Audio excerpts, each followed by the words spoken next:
let us talk about the war on our civilization.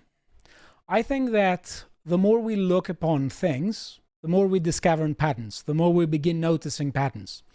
And these patterns aren't just isolated patterns. Sometimes they link with other patterns as well.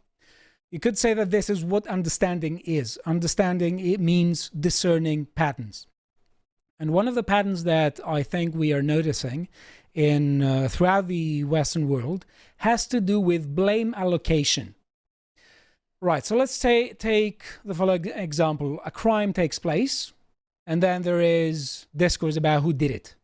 There is discourse about who gets the blame. And very frequently, the crime is being committed by groups that are allies with the left, or the so-called progressives. They're members of groups that the left is considering oppressed. And for some reason, people throughout culture, from academics to Gary Neville, and they are blaming white men. Yes. Right? So this is a pattern. Now, let me just tell you the 7 stages of the pattern I think that remains undefeated. One is a crime is committed by members of groups the left considers oppressed. Number 2, mainstream media casts aspersions about oppressor groups that imply that the far right is to blame. Sometimes they overtly say it's the far right that is to blame. Think of the non-cancellation of Jimmy Kimmel.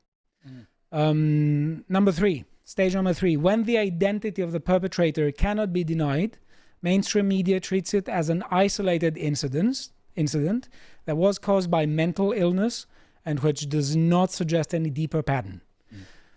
When people criticize the agenda or the establishment, this is an indication of a larger pattern of a far-right extremist epidemic behind it, behind that very criticism. But when we're talking about crime, no, let's bracket it, let's treat it as an isolated incident, and let's treat it as something that doesn't indicate any pattern behind it. That's stage number 3. There are lots of knives with mental illness in Germany, let's say, and lots of cars. Mental illness, yes. Well, right. Stage number 4, politicians and establishmentarian voices make performative expressions of sympathy to the victims and the families. Sometimes they can paint the country's parliament in particular colors, maybe of a different country, or maybe of the community's flag, whatever community that may be. But they all read like ChatGPT posts, and they're all entirely the same whichever European country you go to. Exactly. Stage number 5, after the empty virtue signaling session, they will scaremonger about the far right and make irrelevant remarks about fascism and Nazism, whose purpose is to frame every person who doesn't buy into the progressive narrative as an enemy of society and progress, and obviously a diversion of attention away from the actual issue to something that is irrelevant. Stage number 6, those who challenge the dominant paradigm are met with content-wise irrelevant screeching about racism and extremism, whose only purpose is to divert attention away from the dead ends of the progressive paradigm. And stage number 7, business as usual. Yep. It's a cycle. They think that we are going to forget, but we are not going to forget. And people have started noticing, and sometimes the problem gets so big that it can't be hidden anymore. And let me give you just a very small example. I'm using public transportation on a regular basis. The amount of people who talk about this in public transportation is exponentially rising. Yes. About 2 or 3 years ago, not many people were talking about this. Now the people who are talking about this are rising in number. And this pattern isn't an isolated pattern. It really merges with yet another pattern, a pattern that ultimately attacks our civilization. And this pattern is woke identity politics. And woke identity politics sprang out from neo-Marxism in the following sense, that we are talking about people who view history in terms of the clash of different groups, and that alone, and reduce everything, absolutely everything, to relationships between these groups. And they have no account of other factors that aren't part of that can't be explained by that framework. So what they're doing is they're dividing the population into several groups, and they're ranking these groups according to the intersectional oppressor versus oppressed hierarchy. And lo and behold, every time the blame is directed towards straight white men. That's the majority of the blame allocation for the establishment. Why? Because they think that from the prism of their ideology, straight white men are the enemy. And they aren't the only enemy. There are other groups that are enemy groups, but according to the intersectional calculus, this is the most oppressive group of them all. And when it comes to the other groups, the groups of the oppressed, they're very frequently radically incompatible with each other. So the problem that the left is addressed with is, how do they divert attention away from the conflicts of the various groups that they have? For instance, I don't think that the Islam lobby is particularly happy with the trans lobby, and vice versa.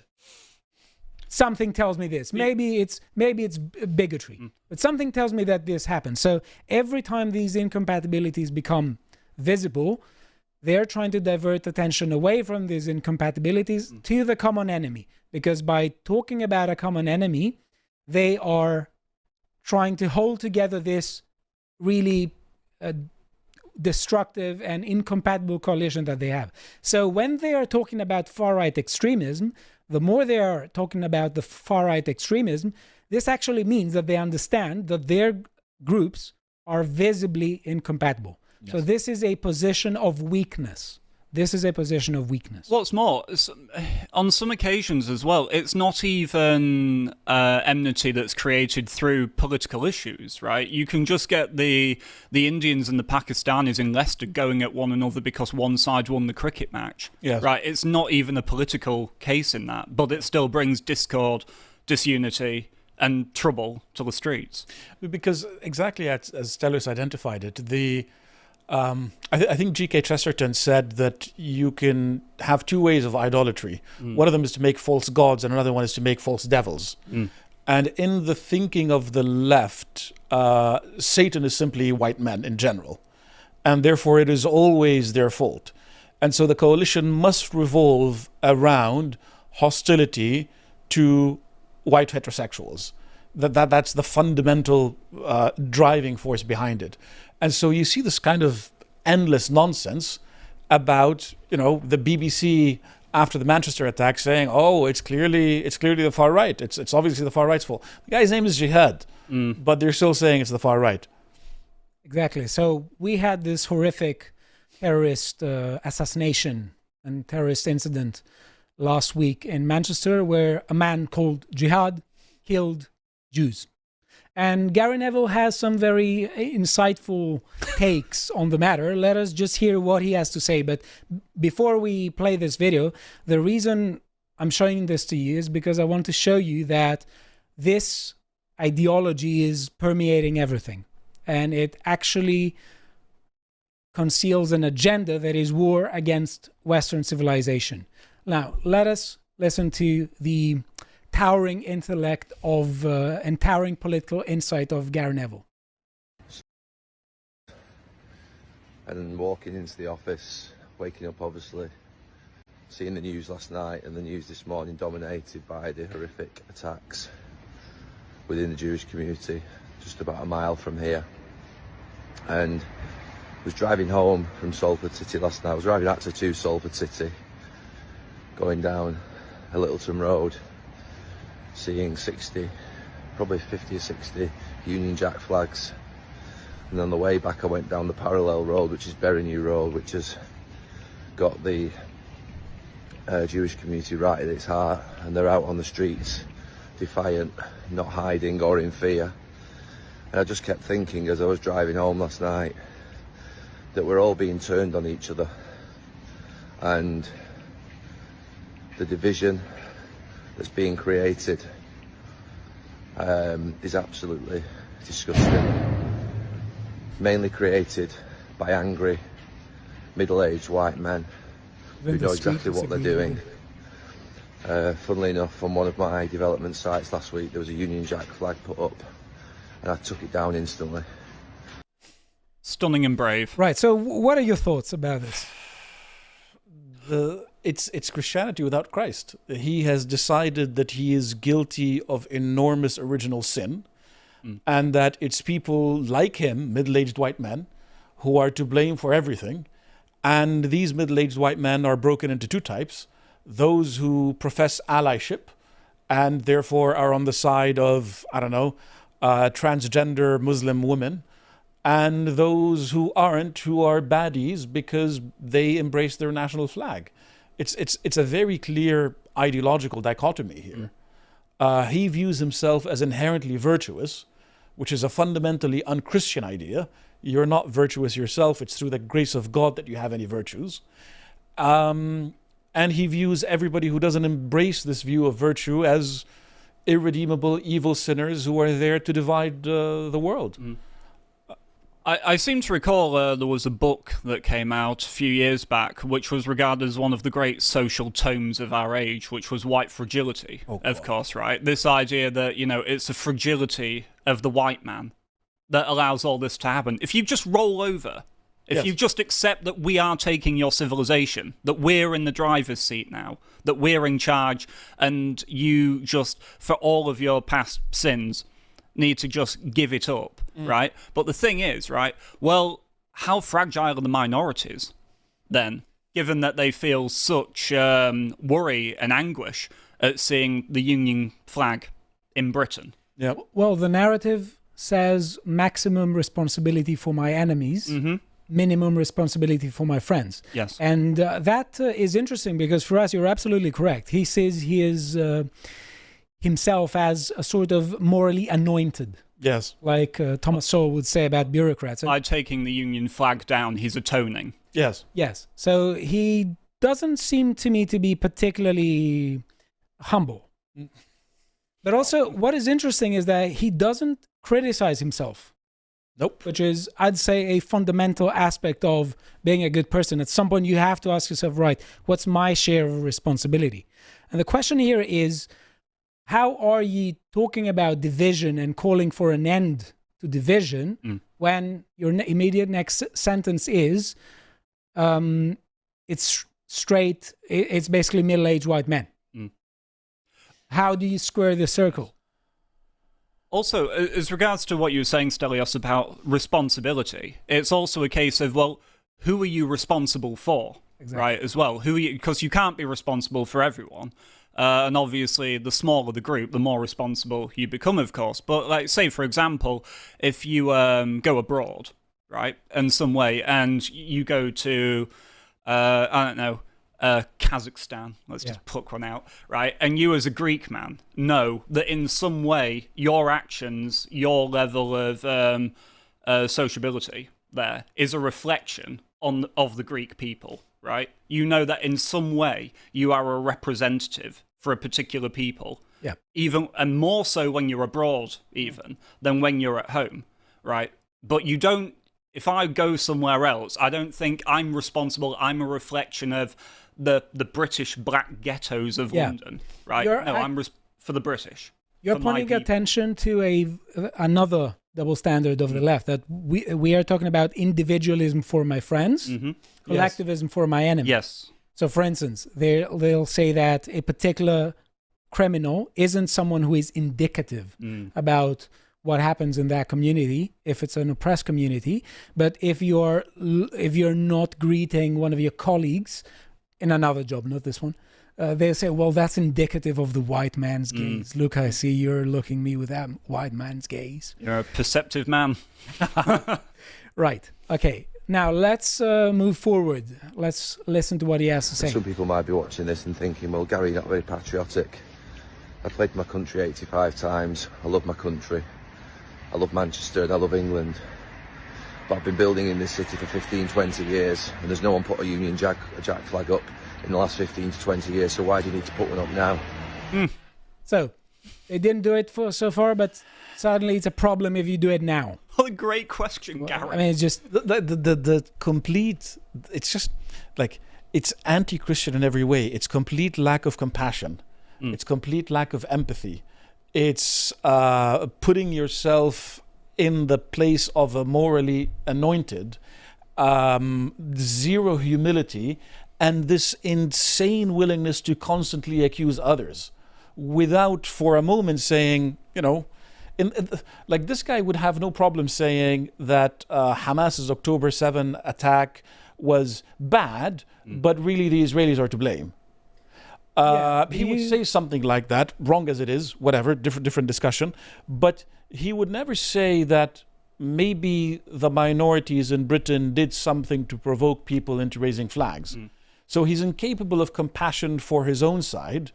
It's just this suicidal empathy for everybody who hates him. And what's more, to go further with the question of atonement, it's this idea that, so as we saw with the example of the terrible attack last week, when you have like Emily Maitlis on the news agents, right? And she's saying about the fact that, we have to separate Jews living in Britain from the actions of the Israeli state, right? And foreign policy. It's like, yes, okay, but at the same time, you are the reason that we are being swamped with foreigners and alienated in our own lands and colonized is because, according to your logic, we are somehow responsible for what everyone, from the Prime Minister to the lowest Cornish tin miner, did in bringing about the empire hundreds of years ago. Yes. there are several indications that this is basically war against Western civilization in general.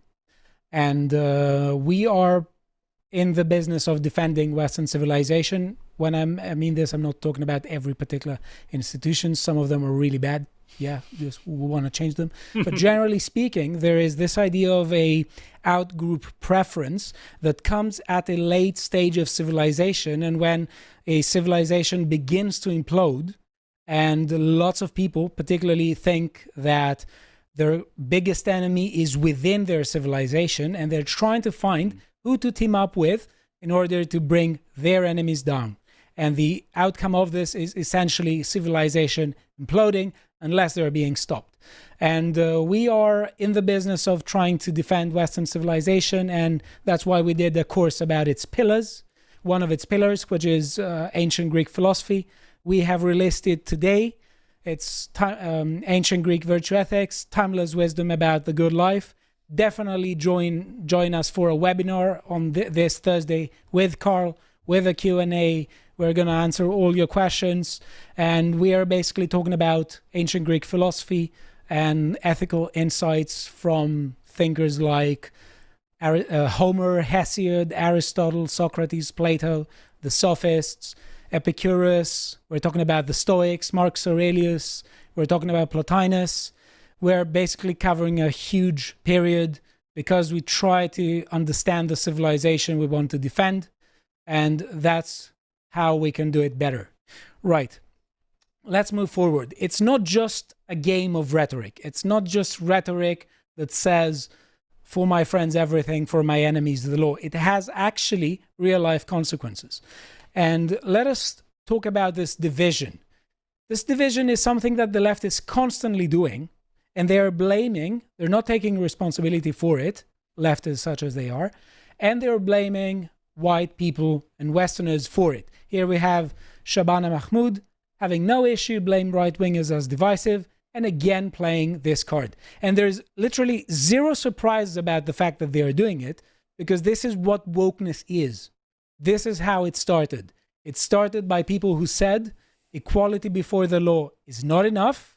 We need to go to more substantive equality. We need to go to more substantive freedom, they said. And in order for freedom and equality to become more substantive, give me money and become a second-class citizen. This All is animals what are equal, but wokeness- some are more equal than others. Exactly. Right. And here we're talking also about, about differences with respect to treating people. Here we had Lucy Connolly, who posted a mean tweet. She had no bail. She was quickly sentenced. And the man on the right, who Jihad al-Shami, who assassinated Jews in a synagogue in Manchester last week, was a rapist. He was granted bail and released, and he went on to commit terrorism. So prevent didn't actually prevent.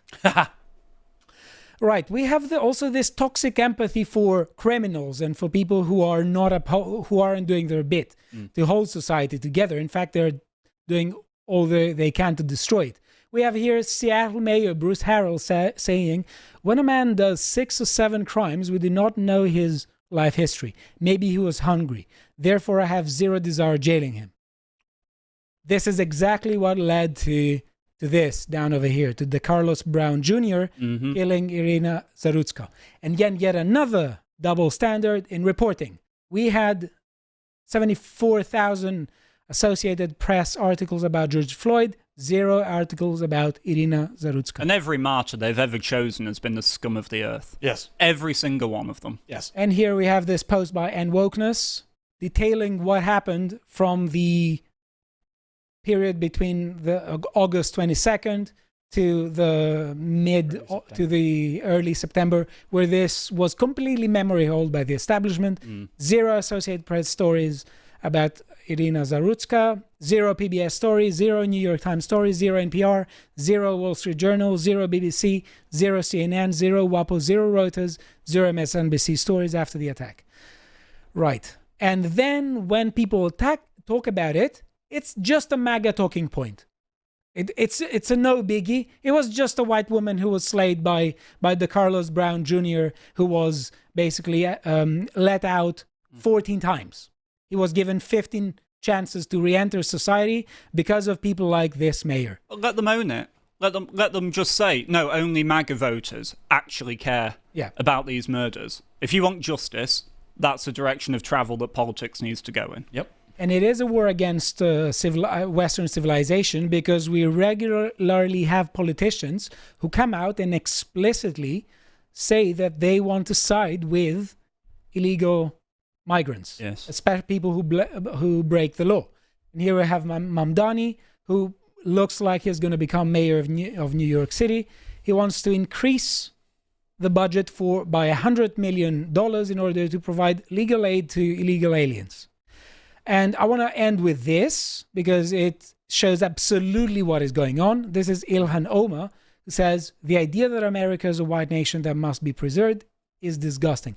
Question: what would happen to someone going to Somalia saying the same thing about Somalia? What was your objection to Italian colonization? I don't understand. Like, I don't get it. What's the problem with Italian colonization of Somalia by that standard? Right. It's just racism. Many a man with the surname Omar signing the Declaration of Independence, I'm sure. Yes, I'm sure. So it's become apparent that there's something wrong with modern morality. There is something wrong with what we think in which the good life consists. And that's why I asked Stelios to write me a course on how to be moral. Because thankfully, we happen to have a long history, written history of morality that we can actually call upon here, and we can actually reconstruct it ourselves. And so I asked him to write me a course on ancient Greek virtue ethics, because he happens to be an Athenian philosopher with a PhD in philosophy. So who better to do it? Well, thank you very much for this. The course and the preparation for it and recording it was an incredible experience. And I'm very grateful for this. Really think, and I really mean this, like I think that actually it is our job in this time and this place to start putting all of this back together. And that's why I asked Stelios to do this course, and that's the purpose of this course. But we are also going to do a webinar where we answer questions. It'll be a Zoom call that you can get a link to. It'll be free. You just can, we'll put it up on the website. Just follow the link in the description. And I really think this is a part of the reconstruction of the West more broadly. And I think that without someone undergoing a project like this, then the job will never be done. I just think we fall into the modern, immoral, rules-based order, and that's the future unless we do something about it. Come and join us. Like I said, it's going to be free, so we're just going to hang out and talk and explain exactly why this is so important. And if you want the course, the link is in the description, or go to courses.lotuses.com and pick it up there. And thanks for watching, folks.